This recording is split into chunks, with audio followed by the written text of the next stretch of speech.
I will call the meeting to order. First item on the agenda is the roll call. Thank you. Commissioner Lively? Here. Commissioner Quinlan? Present. Commissioner Waldron? Here. Chair Christensen? Here. Commissioner Grinley? Hello. I'd like to mention that this is, I believe, Christie's last meeting. It's been 8 years, and is it a month or 2 months? Well, because of you're counting meetings I missed or not, but yeah, a couple months. So I think Christie has served well. She was an excellent chairman of the commission. Although I have not agreed with her all the time, I find that the points she has made in discussion are worthy of consideration, and I think that's something we're going to miss. So we all wish you well. Well, thank you. Very good. I've enjoyed my 8 years.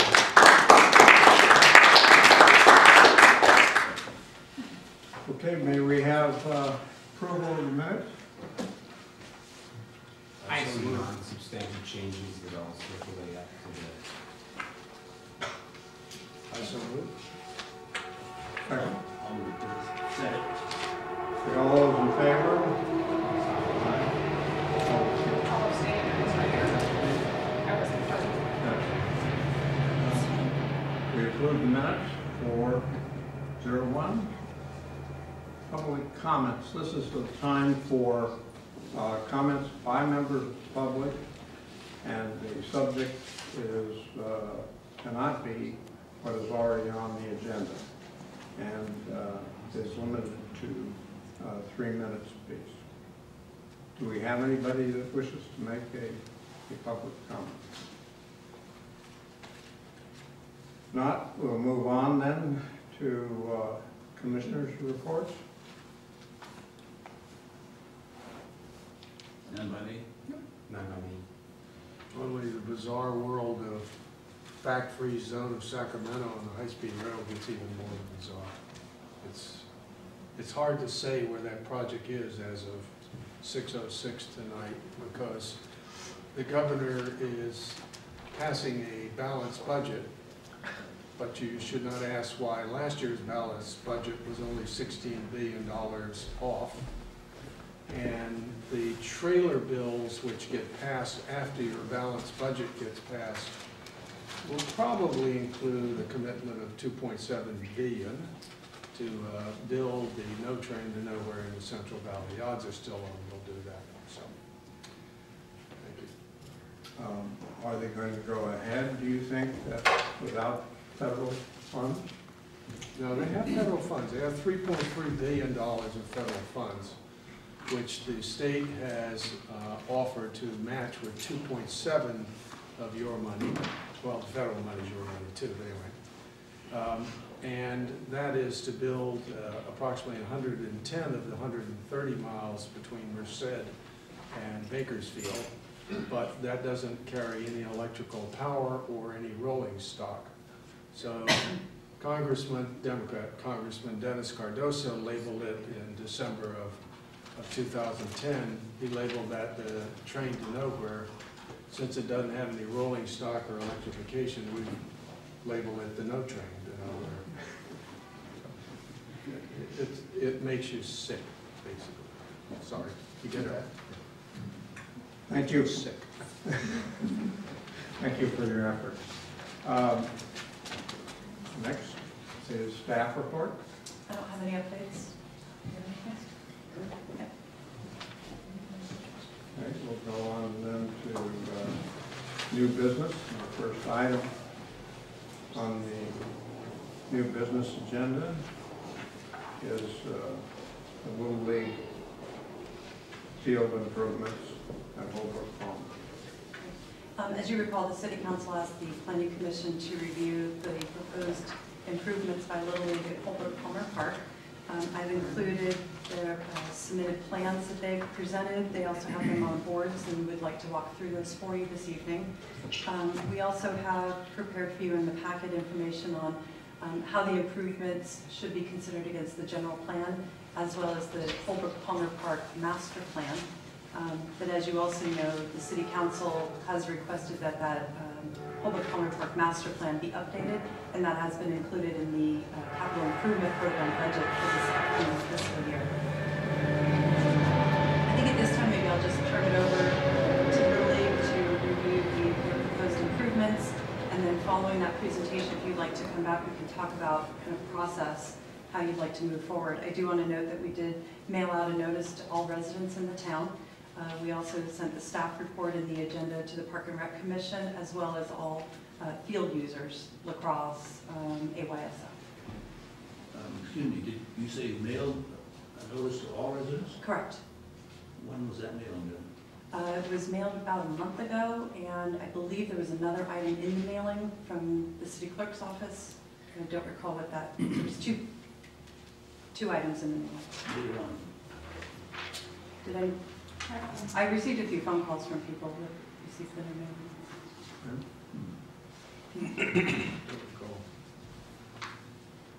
Is there any questions on the report, or would you like to hear from Little League now? I think we'd like the presentation. Okay. Ladies and gentlemen of the commission, my name is Mike Haven. I'm here on behalf of Menlo Atherton Little League, along with the president of Menlo Atherton Little League, Mike Gardner, and our architect, Carl Hess, to present the proposal to enhance and beautify Holbrook-Palmer Park and to increase the safety for parks visitors. Parks are central to any community. I think we can all agree with that. Parks give citizens and families a place to gather, to get to know each other, to play outdoors, away from televisions and computers and video games. They're healthy, happy places. Public parks are worthy of private investment whenever it's possible, of time, resources, and funds. Likewise, recreational youth sports are pillars of any community. Sports teach children valuable life lessons and help keep them active. One very popular youth sport is Little League Baseball. Here, we have hundreds of kids in the town of Atherton and Menlo Park participating in our league every year. This fosters their mental and physical development and provides forums for families to make lifelong friends. Youth sports are worthy of private investment whenever it's possible. Our children and families and all members of this community deserve a more beautiful, safer, and updated Holbrook-Palmer Park. They deserve nice fields and tennis courts. They deserve a civilized place to sit and watch their kids play ball. And because Holbrook-Palmer Park, one of the community's most treasured assets, is due for an improvement, they deserve the plan that we're about to present to you. So without further ado, I'm going to turn it over to Carl Hess, our architect, who's going to walk you through the plans, and then we'd be happy to answer any of your questions.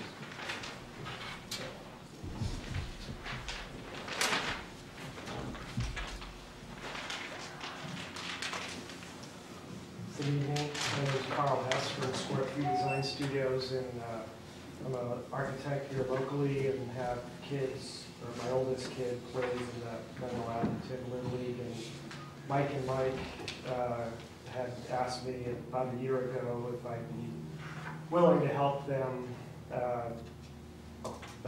with the design of the field improvements, which myself and a couple people from my office have been working on that for, like I said, about a year. So I'm just going to walk you through the presentation boards we have and the existing conditions first. This here is a map of the whole park. The existing Little League field is right over here in this corner, bounded by the tennis courts. The existing field is substandard by today's Little League standards. The field has very poor irrigation. It's very unsafe. There's no protected seating for spectators. there's no place for kids to warm up very safely when the game is in progress. And the topography of the field itself, especially out here in right field, is really poor with a significant drop-off in the right field. So the proposal that we are here to present tonight is really replacing or rebuilding the existing field in the same location. That'll include some regrading, new turf, new irrigation, and proper drainage. To hopefully everybody can see this. I'll move over here to the enlarged area of the field itself. Again, the field's basically in the same location. It's scooted up a little bit because we're proposing some new structures for seating, restrooms, and storage of baseball equipment and maintenance equipment to take care of the field. So behind the proposed new backstop, again, which is a safety item, the existing backstop is just a single vertical plane of chain link fence. We're proposing to change that out with a new permanent backstop that has that more typical overhang to protect anyone on the other side from foul balls. Covered dugouts, so again the kids in the dugout and the coaches are protected from foul balls and from heat during the summer when a good part of the season is taking place. And the batter circle, the on-deck circle, is also protected, which currently doesn't exist now. Another currently unsafe feature or lack of out there at the field. Additionally, we're extending the fence all the way out towards the foul poles so that the pitching warm-up area is also protected from stray balls. Behind the dugout, we're proposing a seating area, also covered for further protection. The seating includes accessible spaces which are required by the code. There's currently no spectator seating out there, and people tend to gather out here, and it's constantly a warning calls going out during the games. And behind the seat, so the seating area is a tiered seating so that the visibility for the spectators of the game is maximized. And then wrapping around the backside of the seating, we've got new restrooms, men's and women's restrooms, and storage spaces, again, for baseball equipment and maintenance equipment, which ultimately would include a lawnmower, tractor mower, and appropriate maintenance facilities. As part of the shifting of some of the field area, we're working with the existing pathway. This line here is the edge of the existing tennis courts. There's a paved path. There's an existing path that meanders over here that we would be shifting over and tying all that into circulation space around the structure, and then that continues on out as the existing path does. There's a couple of images here of the proposed seating stand. Again, you can see the seats wrap around. It's also enclosed underneath the seat, so it's not the prefabricated, open, tiered seating that can also be a little bit dangerous. People's legs getting stuck in there, dropping stuff down, kids climbing in underneath that. The wall behind that is solid because the the storage buildings and bathroom, or storage rooms and bathroom wrap around that backside. It's got a very low profile to the buildings, or the building, and we've tried to pick up on the existing architectural style of the few buildings that are out there in Holbrook Palmer. Exterior materials would be painted horizontal siding, painted wood trim, and fascia boards. It'll bring some accent detail to pick up on that Victorian flavor of some of the older structures out there. Well, let me switch these out.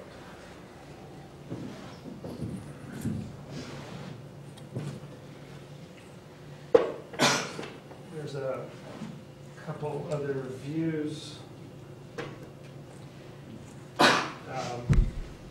This is a view from kind of a bird's eye view from center field. This gray translucent plane is indicating the fencing and backstop, which would be essentially like a chain link fence, probably a colored chain link fence. You can see the seating back behind and that structure. These are the wraparound storage and bathroom areas, the covered dugouts, which also have a pitched roof but a very low slope. As part of the field construction, we would be proposing to install foul poles. The right side foul pole would also double as a flagpole, and out in left behind, in foul territory behind the left field foul pole, we're proposing a scoreboard, electronic scoreboard that would be backdropped by the shaded or north side of the trees along the train track. So thought that was a good location because it'll blend in with the kind of that dark plane of the trees that run along the train track.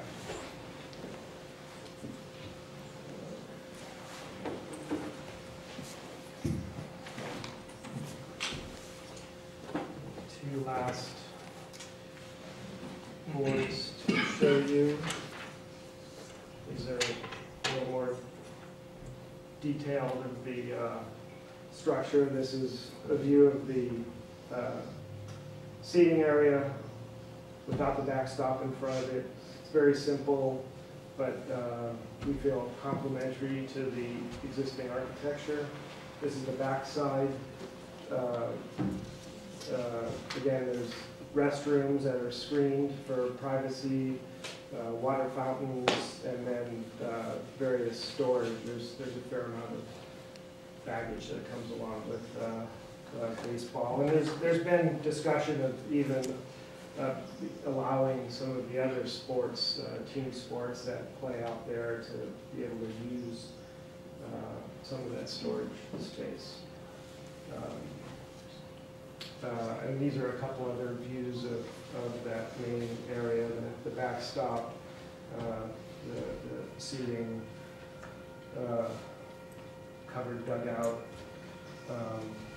There's the end of that storage space that we're intending to be the location for the tractor storage.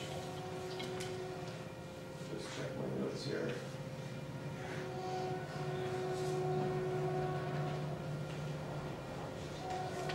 We've tried to keep the vertical portions of the proposed design fairly transparent and light in scale. Our ridge height of the roof over the seating area is only 15 to 17 feet. this little cupola detail pops up another couple of feet.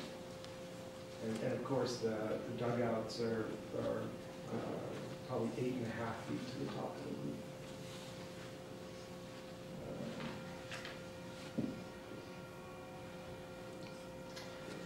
I guess my last comment is in regard to, this main structure. Again, it's a lot of that, the thinking behind that was driven by providing a safe environment for the spectators, which, during any given game, my son played out there all this past season.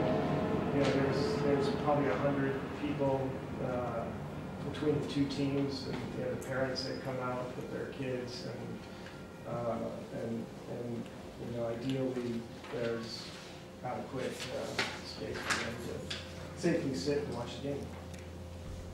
And I can answer any questions you have or pass it on to Mike Carter. Oh. I have a number of questions. Should jump in if they want to. I'm going to go in sort of no particular order. Are the foul poles removable? They would not be removable. Oh, that one thing I didn't mention is the outfield fence would be removable. So, That was my other question. You mentioned yes, so there is an outfield fence. there's an outfield fence. Yeah, I forgot to mention that. But the intent is for that to be a removable fence, so other sports would be able to overlap the baseball field use. In one of the letters, we talked about removing it at the end of the season or for special events. Is that the proposal that it would be done? It wouldn't be done every game. It would be The outfield fence. It would be removed for special events and at the end of the season. Ultimately, it's a thin nylon with tape on the top that sticks into the ground with PVC pipes and caps. The plugs go into the ground. They sit just below grade, about in ½ an inch. So the plugs can stay in, you can play other sports on it. Hillsborough Little League uses it in conjunction with AYSO and lacrosse. They use the same exact fence. It rolls up and it weighs about 130 pounds, so 2 people can carry it and move it off the field. It takes about an hour to an hour and a half to put back up or to tear down. And basically it goes from foul pole to foul pole. It's at a 200-foot distance from home plate. And once you pull it out and you lay it down on the ground, then it takes 2 people to roll up every 10-foot section, roll up the next 10-foot section into a big, huge, it'll end up being about this big around, and then 2 people can carry it off. So that sounds like it's not practical to remove each game? It's ultimately not practical, and it would be our preference not to, but we would remove it at least once a week for maintenance and helping to mow. Given everything that we do for the field and that we help mow and help the town with the maintenance, with upkeep, we would be happy to do that once a week. The beautiful part about it during the baseball season, there is lacrosse that is out there. As part of the benefit, which Carl did mention, he did mention the resurfacing and regrading of the field. It'll actually make it better for other sports as well, because that field slopes, there's holes, there's divots, the turf is really unsafe. I'm also a soccer coach. I've twisted my own ankle out there numerous times with little holes. So we want to make sure that the drainage is good. AYSO will benefit because that right sloping area, all the teams have to scrunch together from that right field area and move over. Lacrosse could benefit as well because it's flattened out and it's smooth, offering another field location to possibly play on, so you got 2 or 3. But the fence could certainly be removed. During our season, the only teams that overlap would be lacrosse teams. And if there was a tournament or games being held at the facility, we could certainly remove it, not a problem. How tall is a foul pole? I don't recall the exact measurement. 20 feet. 20 feet. Presumably the scoreboard is not removable. Yeah. It's electronic. I think there's 4 trees that are currently behind the backstop. When I look at the plan, it's a little bit unclear, but I assume all 4 would be removed by this. And I assume that you sort of alluded to it, the walking path that's currently there basically is going to be pushed out against the tennis courts. Right. there's already a walking path along the tennis courts, and our thinking was that the existing one that is kind of meanders by the field would be removed, and we, you know, the existing one by the tennis courts could be widened if necessary.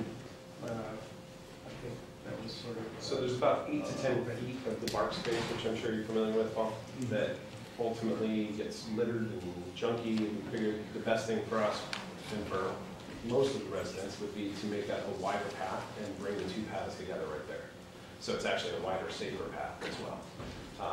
And it wouldn't have the slope, it wouldn't have the undulations, it would be nice and smooth. The capacity of 200, where did the... That comes from kind of a sizing analysis of, based on kind of what the interest was by the Little League of how many people ultimately they could seat. And as a relationship to that, the size of the bathrooms. If we were kind of in this zone where if it were sized any larger than that, we would have had to increase the size of the bathrooms, almost double the fixtures, which wasn't realistic. And the next tier down from that was small, too small. And so with the size of bathrooms, number of fixtures we're providing, it will accommodate up to 200 spectators based on a code calculation of using 18 inches, you know, per body in the stands, which isn't, you know, if there was some big playoff game and there were more than just parents and kids with the families playing, you know, you might fill that up. But you said that, what's the sort of the average spectator attendance? Because my kids play baseball too, and I've never, I mean, 100 people. I don't think they've ever seen. Well, I figured that if, you know, my son was in AAA this past season, and there were 12 or 13 kids per team, and if the parents of each kid, and they had 1 or 2 siblings there, you know, all came out, you would start to approach 100. It's generally, once you get to the higher leagues, you'll start to see more attendance, and you'll see more people show up. You'll see generally on average about 70 is truly the max. Bigger games, once it gets towards the end of the season, you get a lot more turnout, you get extra coaches showing up, and everybody's watching the game. You'll get to that 100, 120. Grandparents come in, a lot more spectators are there. It always happens towards the end of the season. AAA is where the league really starts to get competitive, and a lot more people go and watch the games. So. Okay. I have some more questions. You guys want to ask? Once you complete your... Yeah. Keep on going. Keep on going. So, it's probably a sensitive question, but storage for Dame's equipment and redoing the tennis courts seems fairly far afield from playing baseball. So, I guess the question is, presumably, you're not interested in funding that.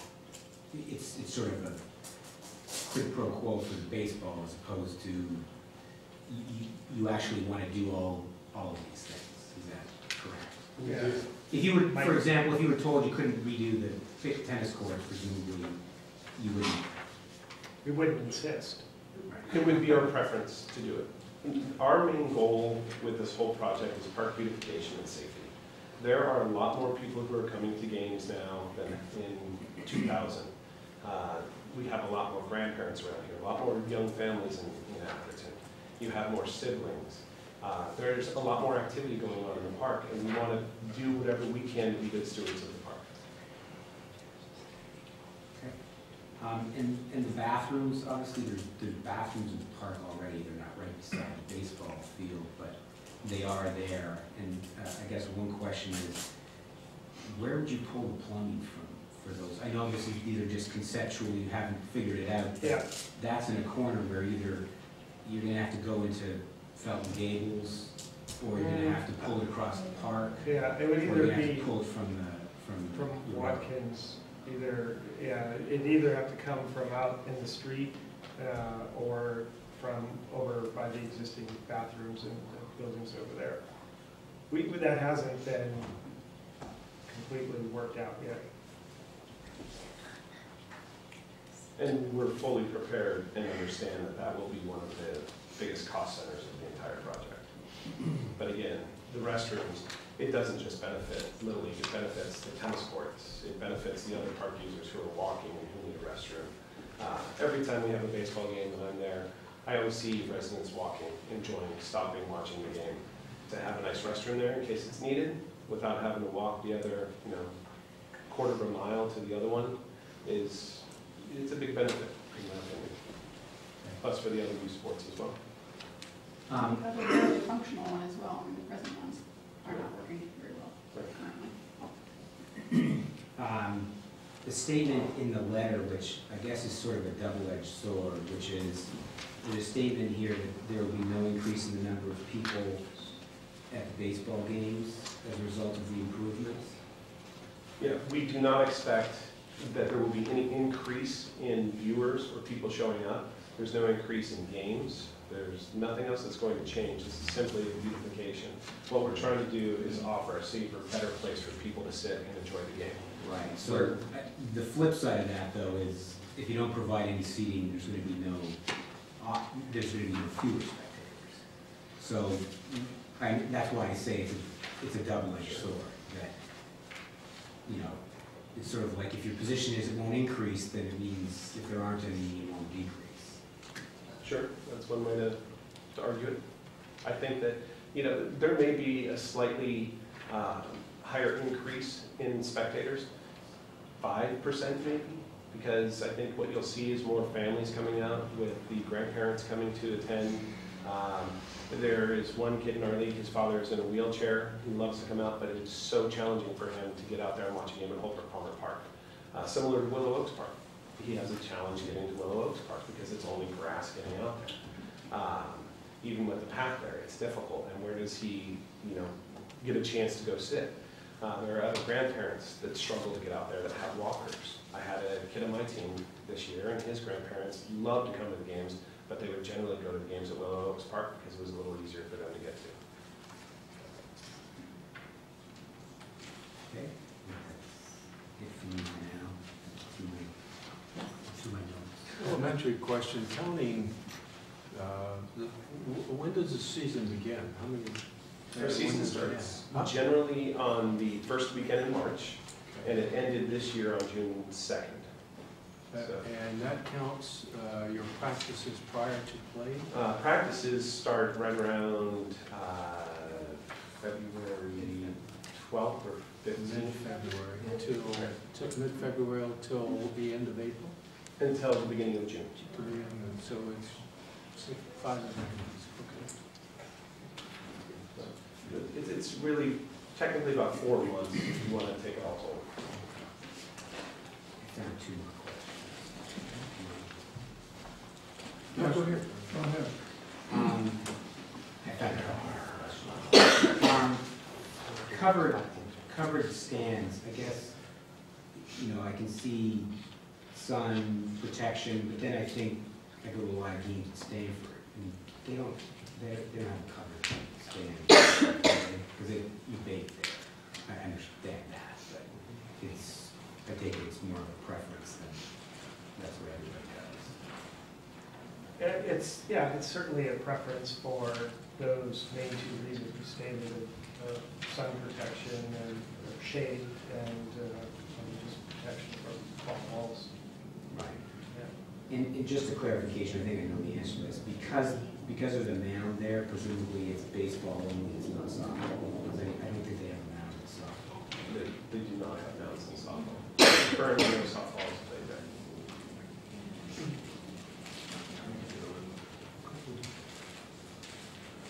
Wayne, do you have any more Yeah, I was going to just ask, have you thought through the size of the electronic scoreboard?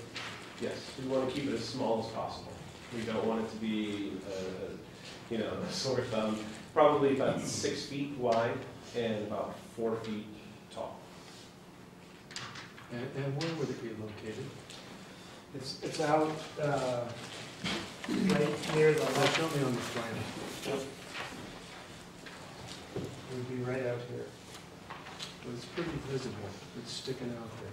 So, Yeah, I mean, depending on what your angle of view is, I mean, for most of the park, you're going to be looking at it that way, and as I mentioned, this is that continuous run of trees that are all, that's the north side of the trees, so that's almost always in shade there.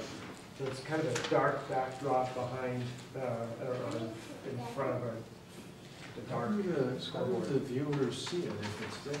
Well, it's going to be, it'll be at a slight angle here. It'd be a whopper of an angle. So for the majority of the park, the sightline